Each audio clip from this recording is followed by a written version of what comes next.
ORTM1 kanubagaw ana filɛbagaw an b'aw la dɔnniya k'a fɔ bi an bɛ ɲɛlɛnni kura de kɛnɛ kan an kɔ don tɔ ɲɔgɔn na fɔlɔ la an y'a kanu aw ye ka layidu di aw ma k'a fɔ k'an bɛna muso belebele wɛrɛ yira aw la ɲɛlɛnni jɛmukan kɛnɛ kan nin ye muso min ye a fana ye muso jijalen ye muso cɛsirilen don muso dɔkɛla don a ye Mali kɛ ka Mali kɔkana kɛ ka continent 5 bɛɛ lajɛlen kɛ ne ni aw an bɛɛ lajɛlen ka jɛ ka Mama Kuyate kunbɛn.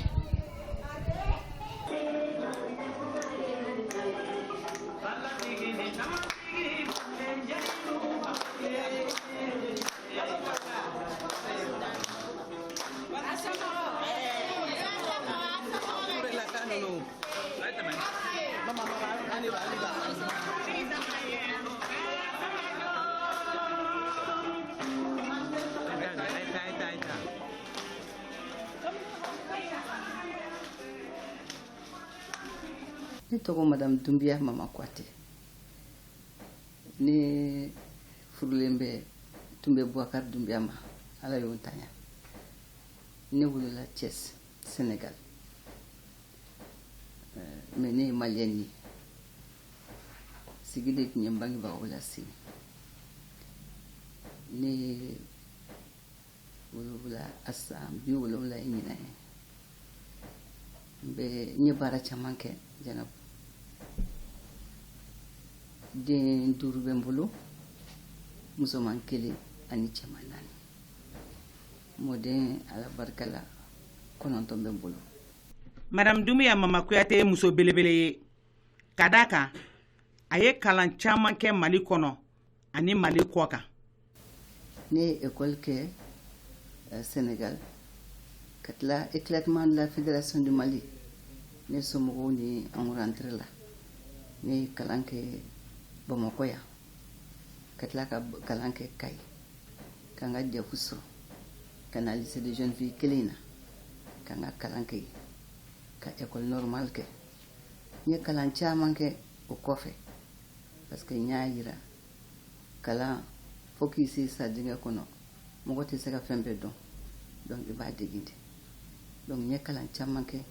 n ye diplôme caman sɔrɔ. N ye école karamɔgɔya kɛ ka tila ka taa Faransi ka kalan kɛ ka na ka kɛ inspecteur de jeunesse et de sport ye. N ye to la n ye examen caman wɛrɛ kɛ. Par exemple n ye droit pénal international kɛ k'o certificat sɔrɔ k'o baara kɛ. A y'a to n ye taara kalan caman kɛ. N tilala ka taa diplôme wɛrɛw ɲini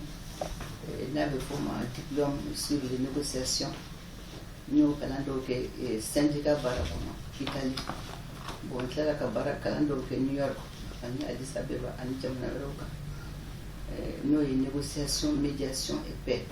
N ka baara fanba b'o de kan bi. O de y'a to yɛrɛ n taara baara wɛrɛw kɛ min tɛ école karamɔgɔya ye. Madame Doumbia Mama Kuyate kɛra école karamɔgɔ ye sabu a ye lakɛrɛ da tableau finman kan ka fara a ka jeunesse baaraw kan. Ne donna ka classe kɛ. Ne ka poste fɔlɔ bɛɛ na Sikaso. Ne bɔra yen ne taara Buguni. Ne ye Sikaso kɛ. Ne ye san 1 dɔrɔn de kɛ. Après o y'a sɔrɔ jeune fille lama don. N ye Bamakɔ kɛ. N ye Buguni kɛ ka Kati kɛ. J'étais professeur d'histoire et géographie. Je pense que n ka école den dɔw bɛ yen olu tun y'o fɔ aw ɲɛna. J'ai fait professeur d'histoire et géographie. Donc n ye n to la de jeunesse baara diyara n ye parce que ne tun bɛ mouvement pionnier la. Ne ye mouvement pionnier kɛ depuis 61 an ye défilé kɛ Mali indépendance date ma fo ka se 77 ma. Travail de jeunesse baara a kanu tun bɛ na. Donc n y'a demandé ka bɔ enseignement na ka yɛlɛma ministère de la jeunesse la. Yen de n ye bourse sɔrɔ ka taa kalan kɛ France. I selen ministère de la jeunesse la i ye poste dɔw occupé. Awɔ n ye poste occupé. J'étais chef de section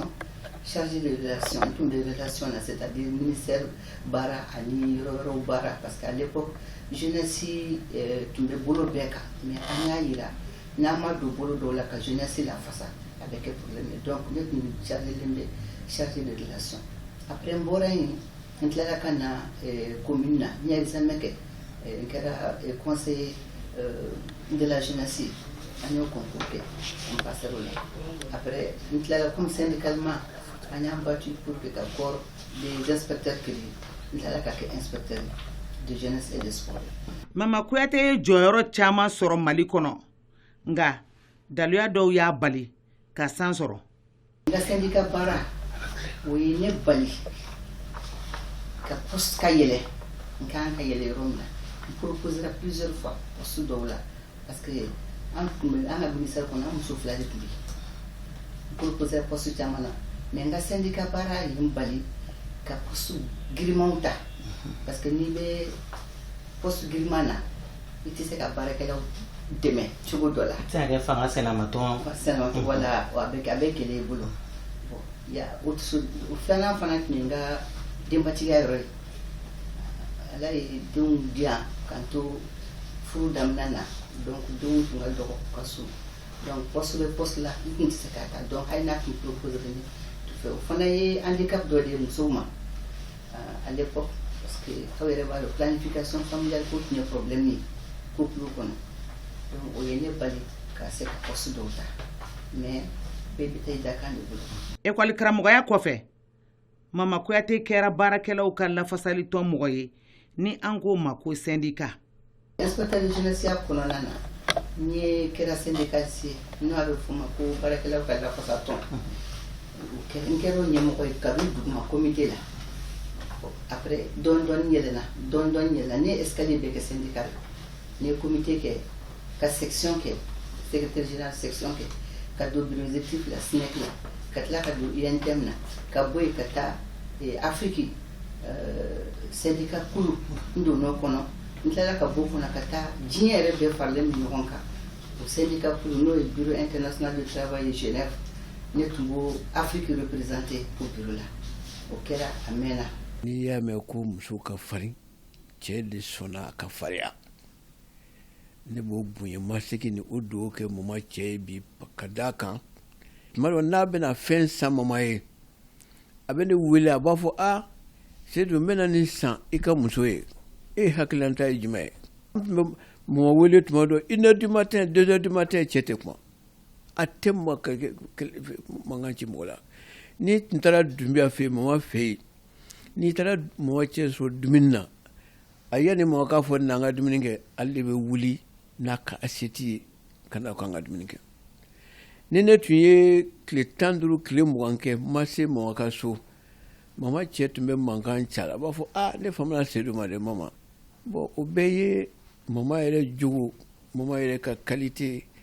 parce que o de cɛ da la franchement n'i ye ne ɲininka on dit qu'il y a pas de personne parfaite ko mɔgɔ tɛ mɔgɔ min ni défaut tɛ mɔgɔ la mais syndicat kɔni niveau la ani adamadenya ne ye mama dɔn adamadenya la ka se niveau min ma mama est parfaite. Ne ye mama dɔn 2002 CCB syndicat sigi ko fɔlɔfɔlɔ a bureau fɔlɔfɔlɔ min sigira mama de taara a bureau sigi en 2002 o de sen fɛ ne ye mama dɔn mama sɔrɔla ka CCB bɛ SNEC kɔnɔ CCB bɛ section kɔnɔ section fana bɛ SNEC kɔnɔ o section jumɛn ye culture jeunesse et sport artisanat et tourisme o section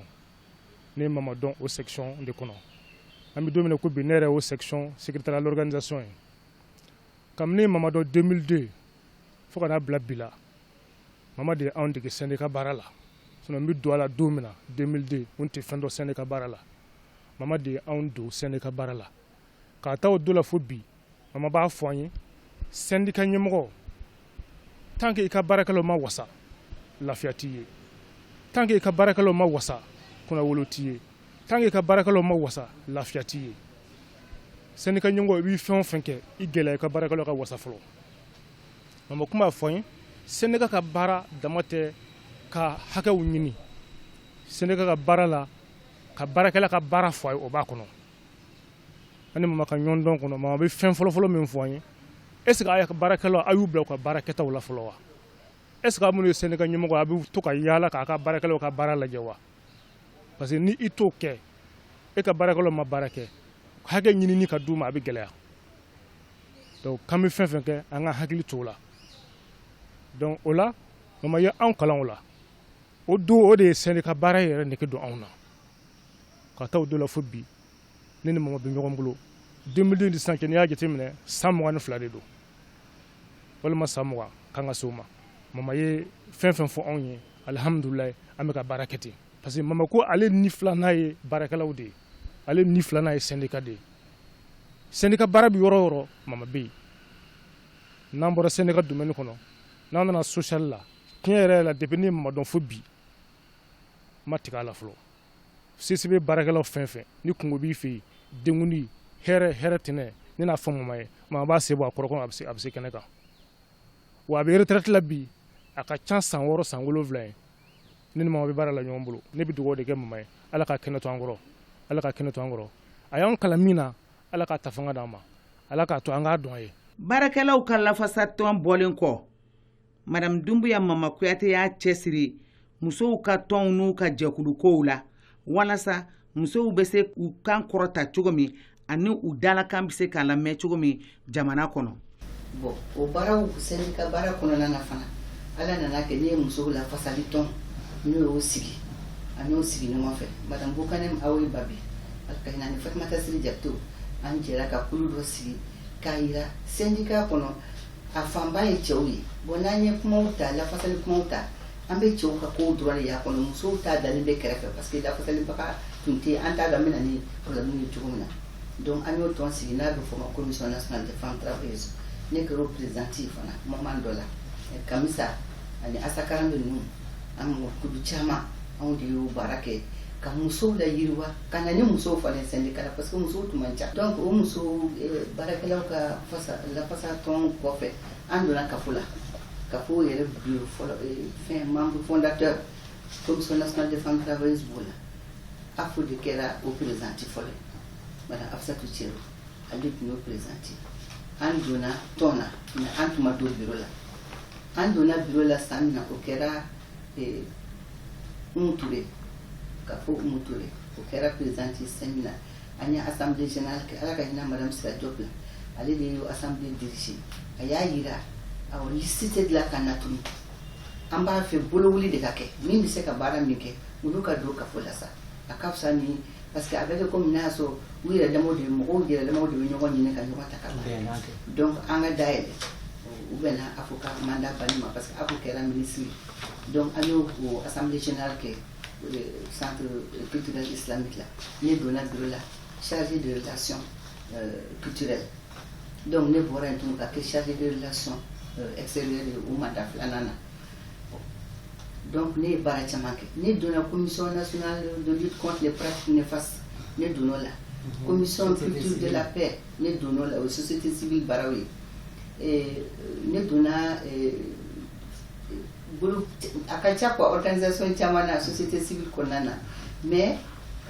min ye musow ta fanfɛla ye o kɛra plateforme des femmes leaders du Mali ta ye ne kɛra o présidente ye hukumu dɔ de kɔnɔ aw yɛrɛ y'a dɔn 2012 ɲangata min donna jamana ka kɛlɛ min donna jamana kɔnɔ coup d'état kɛra après an nana ye tɔn sugu tun kan ka kɛ pour que ka bɛn kɛ n'a bɛ fɔ ma paix amener la paix an y'a ye musow da tun tɛ ka don la or musow de tun ye ɲangata ba sɔrɔ donc an ye donna kulu la an commencera k'an fara ɲɔgɔn kan ɲɛbɔli ma sɔrɔ a la dɛ mɔgɔ mɔgɔ bɛ kulu min na an ye bɛɛ wele an commencera ka baara kɛ ɲɔgɔn bolo bon tiɲɛ don bɛɛ ma laban parce que a nana se yɔrɔ dɔ la wari bɔ parce que an tun bɛ ka wari bɔ an yɛrɛ de kun ka baara kɛ an bɛ ka wari de bɔ an kun ka activités kɛ donc a salaire dɔw minɛ dɔw bɔra mais anw tora ɲɔgɔn bolo donc an ye plateforme min créé plateforme min ye fêtière 17 de b'a kɔnɔ o fêtière 17 ne kɛra o présidente ye o bɔlen ko yen nɔ sisan an ye consortium des femmes du Mali sigi o consortium des femmes du Mali ni o ka baara ye de ye sisan nɔ transition min kɛra aw yɛrɛ y'a dɔn 2012 bɔlen ko coup d'état wɛrɛ nana kɛ 2020 o coup d'état min kɛra 2020 an y'a yira transition ye mun ye jamana bɔra bolo dɔ kan a bɛna yɛlɛma bolo dɔ kan n'a bɛna yɛlɛma bolo kura kan fo k'a kɛ hakɛ kuraw de ka ta fo k'a kɛ réforme de n'a bɛ fɔ ma réforme fo baarakɛcogo fo ka yɛlɛma fo ka hakili wɛrɛw ta minnu b'a to min kɛra ka tɛmɛ o ɲɔgɔn wɛrɛ kana kɛ donc an y'a ye ni an y'a sigi kɛrɛfɛ a bɛ kɛ ko y'an bolo donc an y'an fara ɲɔgɔn kan yen fana an organisation 5 plateforme 5 an y'an fara ɲɔgɔn kan ONU Femmes ni partenaire caman bɛ k'an soutien o baara la an ye baara caman kɛ loi électorale o bɛ ka revue constitution fana baara bɛ sen na baara o baara bɛ ka se an bɛ ka musow labɛn Mali fan bɛɛ an ma da Bamakɔ de an taara fo les 10 régions du Mali ani les 6 communes de Bamakɔ an y'a bɛɛ former pour que u ka se ka u jɔyɔrɔ fa kumaw mana se. Ni mama dɔn a mɛnna a ka ca ni san 50 ye parce que n y'a dɔn n ka lɔgɔli karamɔgɔ kun don a ye n kalan k'an to école fitinin ninnu na k'a sɔrɔ hali ma defu sɔrɔ mama ka galabu kɛnɛya y'a ta kɔfɛlaw la ni kungo o kungo wulila hali n'a kɛra su ye mama b'i magɛ a tɛ t'u kɔ adamadenya ta sira fɛ a tɛ t'u kɔ ayiwa baara fana ta sira fɛ n'a ye fɛn min minɛ a t'o bila an ye baara caman kɛ Mali kɔnɔ yan ɲɔgɔn fɛ ka baara caman kɛ kɔkan ka taa Nations Unies na n'i ye mama ye i b'a fɔ anw yɛrɛ kolo fagalen don sisan mais hali bi i b'a fɔ ko kolo kura de bɛ don ale la don o don parce que i tɛ se ka a miiri k'a fɔ k'a bɛ nin si kundama na ko hali bi anw bɛ girin min kɛ a bɛ girin ka tɛmɛ anw kan mais o ye mun ye jamana kanu b'a dusukun na kojugu parce que a mana kuma yɔrɔ o yɔrɔ a b'a fɔ ko Mali a mana kuma yɔrɔ o yɔrɔ a b'a fɔ musow ka taa ɲɛ donc ne ɲɛna o ye koba de ye wa o galabu kɛnɛya a n'o o faso den ɲumanya min b'a la o fana de ye ne tugu a la ne bɛ se ka min fɔ mama ye ka barika d'a ye ka bonyamasegin kɛ a ma parce que fɛn o fɛn n bɛ se ka kuma yɛrɛ fɔ yan bi pour que mɔgɔw ka retenir une bonne fois pour toutes n ye ministriya kɛ fo ka taa n tila n ma ta mama ɲɛkun kan tile kelen k'a fɔ karisa ne sababu de y'i kɛ ministre ye n ma mɛn fana k'a fɔ k'a y'a fɔ n kɔfɛ k'a fɔ ne sababu de ye Bintu kɛ ministre ye n y'a ye don min na n ko mama n ko nin ministriya y'an ta de n ko a y'an ta de donc n b'a fɔ a ye ala kana an k'a ma fitiri wale ye fewu a ye min kɛ n ye ala k'a to n kɔnɔ ala k'a to n k'a dɔn a ye o ye fɛn de ye parce que n y'a ye an ka jɛ la mɔgɔ caman bɛ yen n'a ye sababu dayɛlɛ ye a b'i kunna da mama ma deli ka n kunna da fiyewu ma deli k'a mɛn a kɔfɛ k'a fɔ ko ale de sababuya ye n kɛ ministre ye a ma deli k'a fɔ n kɔfɛ mais ne kɔni bɛ min kɛ ala ka si ani kɛnɛya d'a ma ala ka labanko ɲuman d'a ma aminanko dogolen ani a kɛnɛkanda min b'a la ala ka aminanko ninnu wuli ma maîtresse an ye caman kolongolo dɛ Danemark ni Nations Unies ni fan bɛɛ an ye caman kolongolo ɲɔgɔn fɛ neige kɔrɔ san kɔrɔ an ye ko caman kɛ ɲɔgɔn fɛ. Maman, je l'ai connu certainement, c'est un parcours hasardeux, sinon c'est un parcours de circonstances qui fait que je l'ai connu. Nous ne sommes pas dans le même domaine de compétences. Moi, je suis pharmacienne de formation. J'ai évolué plus tard, plusieurs fois dans ma profession. Mais par le hasard des faits, je suis revenue dans le milieu associatif des femmes. C'est là où j'ai découvert maman au sein de la plateforme des femmes leaders du Mali. Je l'ai découvert et on a créé cette association. Certainement, la première fois que je l'ai rencontrée, peut-être qu'elle ne se rendait même pas compte, c'était au cours d'une rencontre au CICB, actuellement CICB. C'était sur le jour-là, c'était Soeta qui était là pour pouvoir défendre, je crois,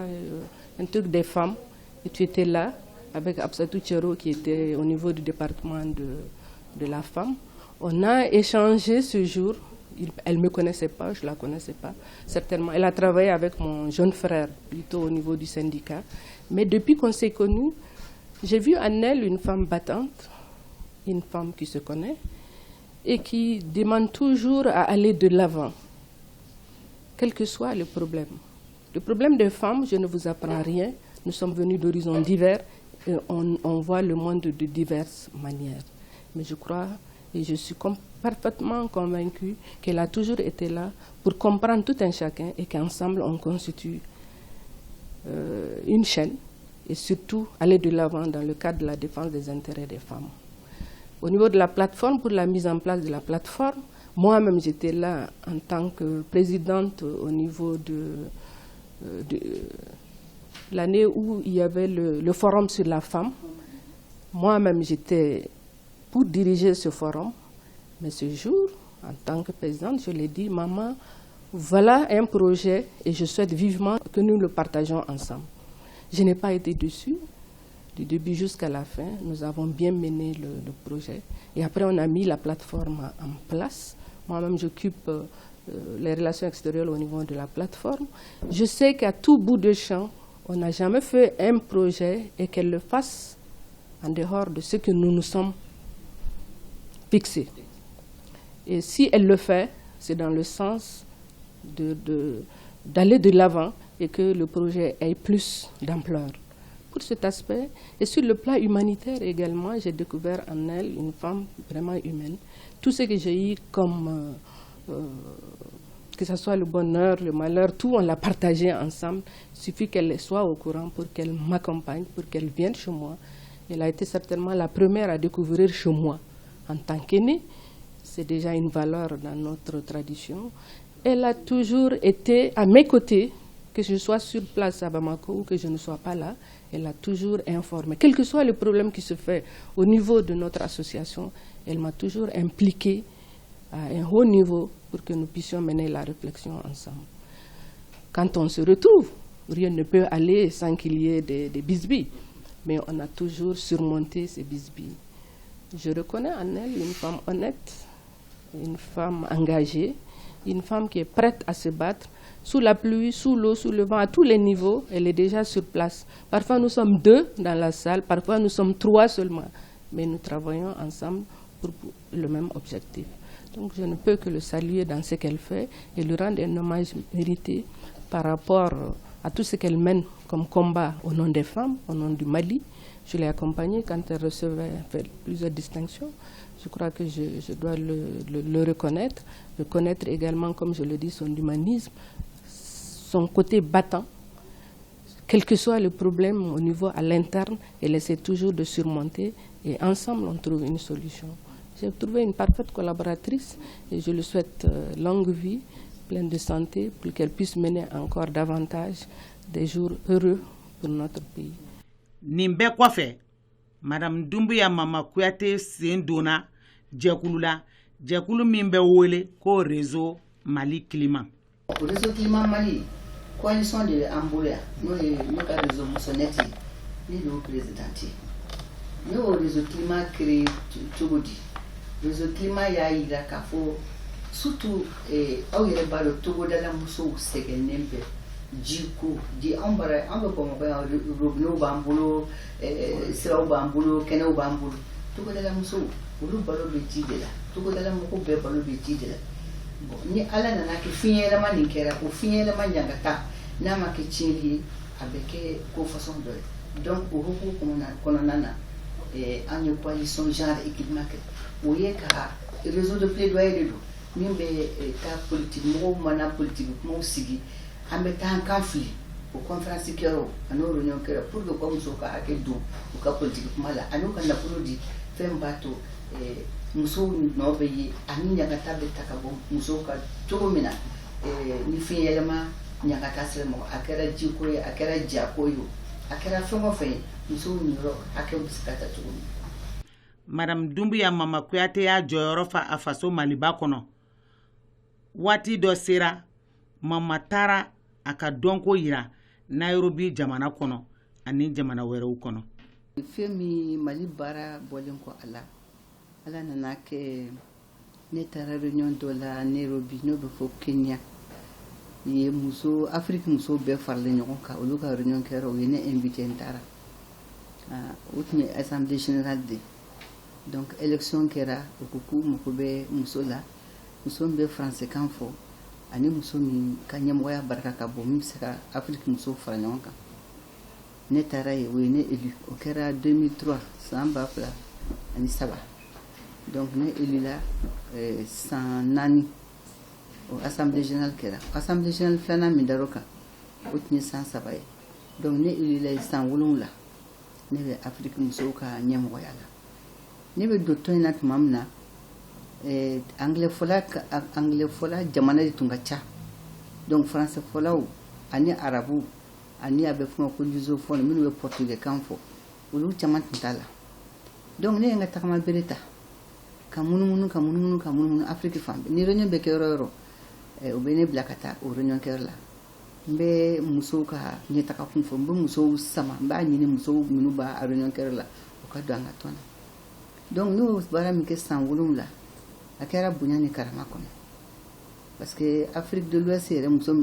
jamana min tun b'a kɔnɔ a tɛ tɛmɛ jamana 3 kan Sénégal Mali ani Togo donc ne ko n ko a tɛ se ka to dɔrɔn ma il faut qu'an ka élargi ne y'a élargi Nigeria o Sierra Leone Liberia Gambie i bɛ jamana o jamana dɔ Afrique de l'Ouest a bɛɛ b'a kɔnɔ n tilala ka taa Afrique du Nord o jamana kelen yɛrɛ tun t'a kɔnɔ n ye Tunisie la don ka Maroc la don ma se ka Algérie la don ma se ka Libye fana la don mais n ye Égypte la don donc o ye Afrique du Nord ye Afrique australe o mun tun y'ale anglais jamana ye n taara Afrique du Sud réunion dɔ tun bɛ yen n y'a ɲini ka musow don donc Malawi musow donna Namibie musow donna n taara Afrique centrale fana Cameroun n ye Camerounkaw la don ka Rwanda Burundi ninnu ni fɛn ninnu jamana fɛn fɛn b'a ye Gabon n'u bɛɛ la don organisation kɔnɔ donc ne bɛ bɔ tuma min na jamana tun tɛ tɛmɛ jamana 13 14 kan ne bɛ bɔ don min na n ye jamana 40 jamana 5 la don a tɔn kɔnɔna na donc a kɛra kunnawolo ye a kɛra wasa ye ne yɛrɛ bɛ bɔ yen don min na a kɛra ɲɛji de ye Afrique musow ko k'u ma deli k'a baara ɲɔgɔn ye parce que ne tɔgɔ min jamu o tɔgɔ ni jamu bɛ Famnet la hali bi o bɔlen ko ye n taara baara dɔ la kan to baara kɔnɔ sakura n taara Genève réunion dɔ fana tun bɛ ka kɛ yen o réunion yɛrɛ kɔnɔna na Afrique tun tɛ réunion na n'a bɛ fɔ ma conférence des ONG ayant statut auprès des Nations Unies Congo donc olu ko ne ma ko ko an ka tɔn sigilen don ko mais continent bɛɛ b'a kɔnɔ mais Afrique t'a kɔnɔ anw mago bɛ e la ne ko n ko ni basi n ko mais ne tɛ anglais kan mɛn dɛ o ko ayi ne tɛ anglais kan mɛn an mago bɛ e la parce que an ye tile 2 in kɔnɔ i ye baara min kɛ i ye kuma minnu ɲɛfɔ français kan na a y'anw nimisi wasa donc an bɛ se k'an jigi da kɛ ka Afrique sɔrɔ effectivement u y'u jigi da n kan an ye Afrique sɔrɔ an ye conférence ba kɛ Addis Abeba pour la première fois Afrique sera ka conférence kɛ Addis Abeba ne ka Addis Abeba trophée nin dira ne ma yen de donc k'a yira n na n ye conférence min kɛ jamana 30 ni jamana 3 de taara la u ma deli ka ɲɔgɔn conférence kɛ donc jama bɔra u ye kelen de ma ka kelen di Alpha Oumar Konare ma an ka ɲɛmɔgɔ min tun bɛ yen n'o ye Suisse ka ɲi u ye kelen d'o ma donc an ye o réunion kɛ an y'o tɔn sigi n y'o fana mandat kɛ ka ban n bɔra bon sisan nɔ n ye fɛn caman kɛ an taara Corée du Sud o ye bɛɛ bɛ Corée yɔrɔ dɔ au sud o jamana diɲɛ laban yɛrɛ de don koyi an taara conférence la yen fana an ye tɔn dɔ sigi n'a b'o fɔ ma ko FG le féministe groupe pour le suivi des financements de développement donc o jɛkulu sigira o coordinatrice francophone o bɛ Afrique bɛɛ kunna o ye ne ye donc an b'o baara kɛ a kɛ kun ye mun ye musow ka hakɛ ani musow ka nafolo min bɛ bɔ min bɛ di musow ma u ka hakɛ kɔnɔna ma donc le financement de l'égalité an b'o plaidoyer de kɛ o hukumu kɔnɔna na ne taara Mexique ni jamana 50 ani jamana 8.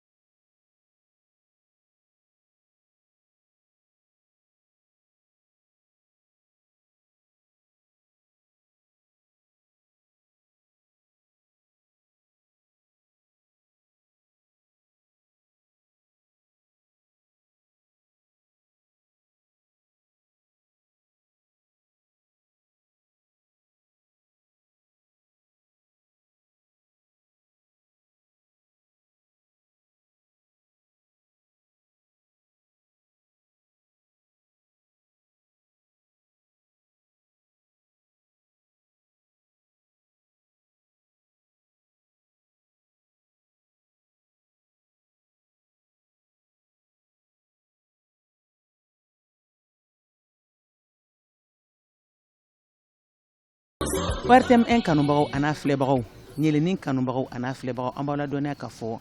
aw tun bɛ madame Doumbouya Mama Kuyate ka ɲɛlɛnin kɛnɛ de kan an y'a fɔ an ka laseliw kɔnɔna la k'a fɔ madame Dumbuya Mama Kuyate muso belebele don, muso jijalen don, muso cɛsirilen don, muso dɔkɛla don, muso hinɛbaganci don, k'a kɛ Mali kɔnɔ ka taa Mali kɔkan ka gunduru bɛɛ lajɛlen kɛ. Mama Kuyate a ka nafa a tɛ se ka fɔ ka ban. Mama Kuyate ka jija a tɛ se ka fɔ ka ban. Mama Kuyate ka cɛsiri a tɛ se ka fɔ ka ban. Mama Kuyate ka faso kanu a tɛ se ka fɔ ka ban. Ni ni aw an garisɛgɛ tun kɛra nin de ye Mama Kuyate ko la. Ni Ala ye waati wɛrɛ yira an na, Mama Kuyate ka ɲɛlɛnnin tɔ b'an bolo, an bɛn'o da an filɛbagaw an'an kanubagaw bɛɛ lajɛlen kɔrɔ. Aw b'a lajɛ Mama Kuyate n'a sɔrɔ ani ɲɛlɛnnin ka kan.